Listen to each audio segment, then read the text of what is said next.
Welcome to Unit 8.10. Today we're going to be talking about volume with disk method, revolving around other axes. We're going to start with an example first. So given that I have y equals 3 and y equals 3 minus x squared and y equals 2, and I want to revolve around, sorry about the marker, the line y equals 2, first thing I'm going to do is draw a small mini graph, make things easier. So if I have a line, I'm going to draw 3 minus x squared. That kind of gives me this function right here. And y equals 2 gives me this function right here, but straighter, of course, slanted. And I'm revolving around my y-axis,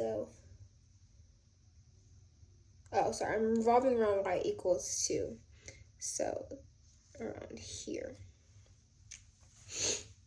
So what I'm really trying to find is this area kind of around here where it's both of the functions intersect, along with where it is the area between the two curves. That's what I'm trying to find. So we're going to start. The first thing I want to do is find where it intersects. So you just set them equal to each other and solve for x. So I'm going to do that. We have 3 minus x squared equals 2.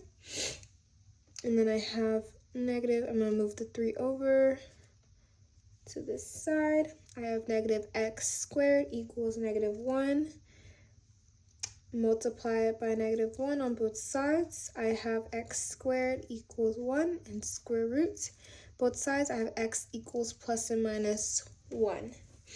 And this is going to be my bounded area. So we have an area bounded between negative 1 and 1.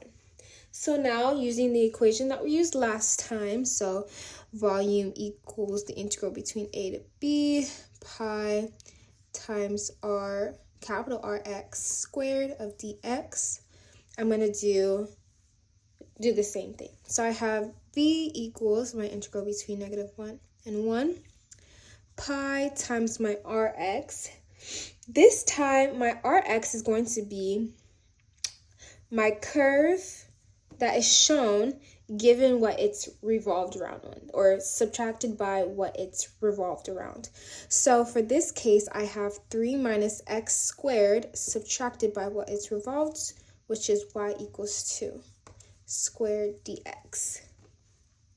I'm going to simplify this and I get volume equals, bounded between negative 1 and 1, pi over 1 minus x squared. Let me just square that, and I have over dx. And once more, you do the same thing using the fundamental theory of calculus, how we've done in every single subunit. And yeah, so we're going to solve it.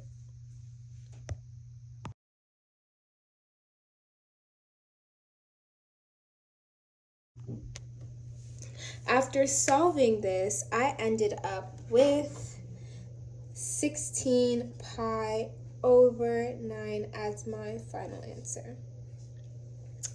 And that is all for 8.10. Thank you.